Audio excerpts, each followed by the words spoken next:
Ada orang yang punya keuangan tinggi tapi belum tentu dia akan keluarkan semua uangnya untuk membeli properti. Jangan sampai di kemudian hari jadi trouble yang membuat ujung-ujungnya tidak terjadi akad atau penjualan. Ada kebutuhan dari si buyer, ada keinginan dari si owner yang harus dijembatani dalam sebuah kesepakatan.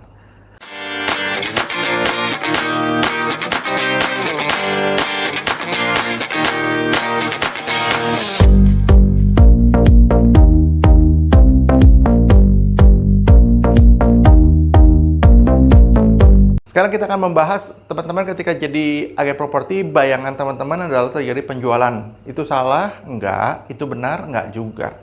Ada rangkaiannya dulu dong supaya bisa terjadi penjualan. Tidak serta-merta orang yang datang ke kamu langsung beli unit. Kalau begitu, semua juga jadi agen properti. Nah, yang harus teman-teman sadari dan pahami adalah ada medan peperangan ketika kamu dan klien kamu ketemu. Ketika kamu dan klien kamu ketemu tuh, ini ada gap yang saya mau sebut medan peperangan. Ketika kamu mau memenangkan pertarungan atau peperangan sehingga akhirnya klien kamu membeli, nggak tiba-tiba kamu bisa langsung menyelesaikan peperangan tersebut. Oleh karena itu kamu harus bisa mematahkan satu demi satu supaya akhirnya semakin mendekat, dan akhirnya terjadi penjualan. Nah, medan peperangannya apa? Ini kurang lebih, teman-teman. Kalau kita anggap ini klien dan ini kamu sebagai properti, ada gap yang cukup jauh. Job kamu adalah mengurangi gap tersebut sehingga sampai terjadi kesepakatan. Nah, saya mau pilah medan peperangan ini menjadi tiga bagian yang harus kamu taklukkan dulu. Tidak bisa serta-merta masuk kesepakatan. Yang pertama kamu harus pilah adalah bagian ini, lokasi. Ini medan peperangan kamu pertama, lokasi. Jadi apa yang harus kamu lakukan? Sesering mungkin kamu keliling dengan dia. Sesering mungkin kamu keliling dengan dia untuk menemukan tempat yang cocok. Tapi ingat ya, jangan sampai terjebak dengan ini. Keliling tapi kamu tidak memprofiling kemampuan keuangan dia.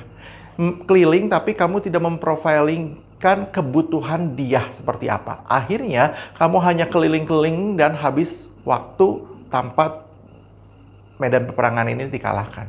Jadi pastikan kamu keliling dengan mengetahui lebih detail apa dan bagaimana yang dia harapkan untuk membeli sebuah rumah. Sesudah kamu keliling dengan dia dan menemukan 1-2 rumah yang menarik, yang harus kamu kalahkan adalah budget dia. Pisahkan ya teman-teman, budget dia sama keuangan dia. Ini dua hal yang berbeda. Ada orang yang punya keuangan tinggi tapi belum tentu dia akan keluarkan semua uangnya untuk membeli properti. Jadi tetap dalam sebuah pembelian barang, ada budget tertentu yang disiapkan. Yang teman-teman harus cari tahu adalah jangan kamu melihat, wah dia mobilnya bagus, Lamborghini untuk lihat showing rumah. Belum tentu untuk budget beli rumahnya senilai Lamborghini. Jadi pastikan kamu harus tahu gimana budget dia. Nah, apa yang harus kamu lakukan? Negosiasi. Negosiasi siapa? Antara buyer dan owner? Tidak. Negosiasi antara kamu dengan dia untuk memastikan rumah yang dilihat itu sesuai dengan budgetnya. Syukur-syukur kalau klien kamu emang klien yang duitnya tanpa batas, yang banyak.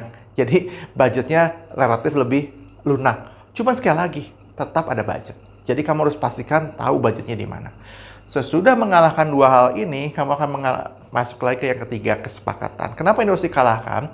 Karena kesepakatan tidak seindah tanda tangan dan besok lusa akad. Ada kebutuhan dari si buyer, ada keinginan dari si owner yang harus dijembatani dalam sebuah kesepakatan. Ada cara bayar yang harus disepakati dalam sebuah kesepakatan. Ada furniture yang mungkin harus disepakati diambil atau ditinggalkan. Ada banyak kesepakatan-kesepakatan yang harus disepakati dulu. Oleh karena itu, pastikan kamu rapi saat administrasi ya.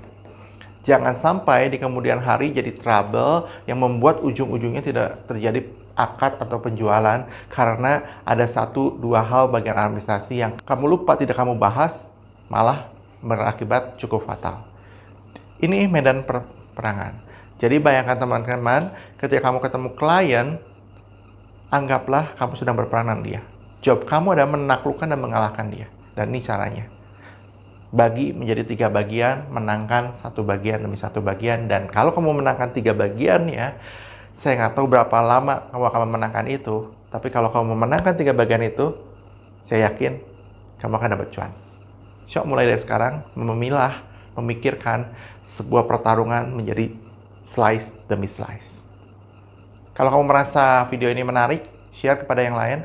Pastikan semua agen properti punya message yang sama sehingga kita bertemu dengan klien dengan lebih semangat, lebih tahu apa yang harus dilakukan, dan mendapatkan cuan yang maksimal dari penjualan tersebut.